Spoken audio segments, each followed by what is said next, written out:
Joel Torres para Contralona, conmigo Reggie. How are you? Pretty good. How are you? I'm great. It's cold here in St. Louis. It's very cold. And I have this only inside. I'm not going outside of this for sure. So I want to ask you because we know that you were part of Cirque du Soleil, right? So was being part of this help you being part of WWE or what? Yep. I was in circus for 16 years, 2 years with Cirque du Soleil. In many ways, I feel all of my training in circus helped me and prepare me for this moment to be a WWE superstar. I mean, all of the footwork, all of the acrobatic skills, performing in front of live crowds, over hundreds and thousands of people every night, it's helped me. I felt super comfortable when I made that transition. Awesome. So was a dream of you being part of WWE sometime or what? So when I was about 8, 9 years old, it was a dream. Okay. I used to watch wrestling with my uncle, and it was the only 2 people in the household that watched wrestling. And he was shot and killed when I was, I think, 11 years old. Yeah. And after that, I didn't watch it anymore because every time I watched it, I thought about him.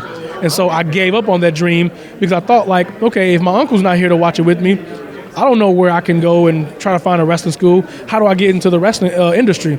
There was no wrestling schools back then. We didn't have money to go to live shows. So I went into gangs and violence and things like that. So a dream that I never thought would come true finally came true like 17 years down the road. Awesome. I gotta ask you, what does it feel be having at that moment one belt of WWE, exactly the 24/7 championship? It was amazing. You know, I won that title my very first show ever in front of a live crowd. Yeah. My very first show in front of a live crowd, I won that title in my home state. Super excited. I mean, probably the biggest accomplishment in my career thus far. So the difference was difference big enough where you started without crowd, then going into crowd.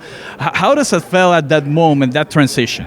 It was pretty incredible because on TV in the Thunderdome, you don't really know how the universe accepts you. Yeah. And then when I finally came out, they were like, "Oh my God, Reggie!" Finally happy to see me. Then it went to, "Boo, you suck, Reggie!" And then I won the title. It was like, "Oh my God, Reggie, you're so great!" I'm like, is it really like this? And so it was incredible just to experience that for the first time. So many different emotions from, "Oh my God, you're so good," to "Boo, you suck," to "Oh, you God, you're so good."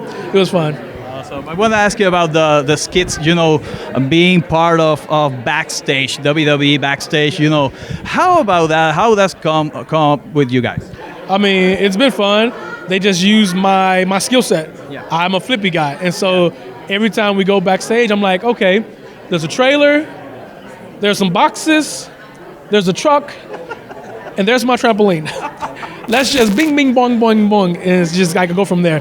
I try to make, like, if you go to like a junkyard and you see all of this craziness, to someone you'd be like, "Oh my God, this is art. How can I make this super unique?" And that's how I am when I see backstage areas. That's awesome. Yeah. So tomorrow night, the WWE Royal Rumble, 30-man Royal Rumble. What can you expect about that? I don't even have any expectations, honestly. Okay. I'm just happy to be there. Yeah. This is my hometown. My very first. This is your hometown. This is my hometown. Okay. So it's my very first Royal Rumble in my hometown. Yeah. My very first show in my hometown, and so I'm just looking forward to it. To being there, I have so many friends and families going to be in the audience. It's super exciting. I mean, if the moment occurs where I have to be Kofi Kingston-esque, I'm going to do that for sure. So just excited. Right. So.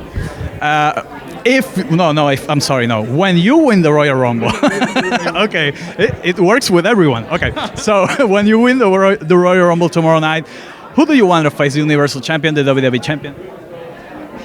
They ask me this question, I'm going to get, everyone's asking me this question, okay. And I have to break it down just like this. Yeah. Brock is in my top 5. Yeah. Mount Rushmore, he's there. Yeah. Bobby, Maniac, I don't want to face Bobby ever. Because he's massive, yes. A massive individual. So it only leaves me to face the tribal chief, and that's freaking Rollins or Seth. Oh yeah, so let's have Seth freaking Rollins win, okay. And I'll face Seth freaking Rollins. Okay. I forgot. So it's those 4 guys. I think I have a better shot at Seth freaking Rollins.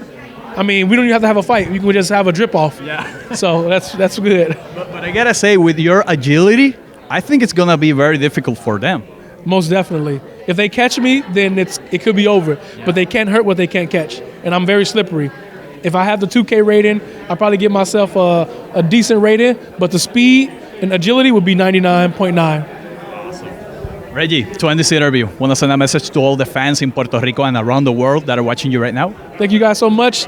Mucho gracias. That's right. Yeah. And hopefully we get to see you guys live at some point. Yeah, awesome. Yeah. That's great. Reggie, thank you so much. Reggie, lo vieron aquí donde más en Contralona, Conectando la lucha libre contigo.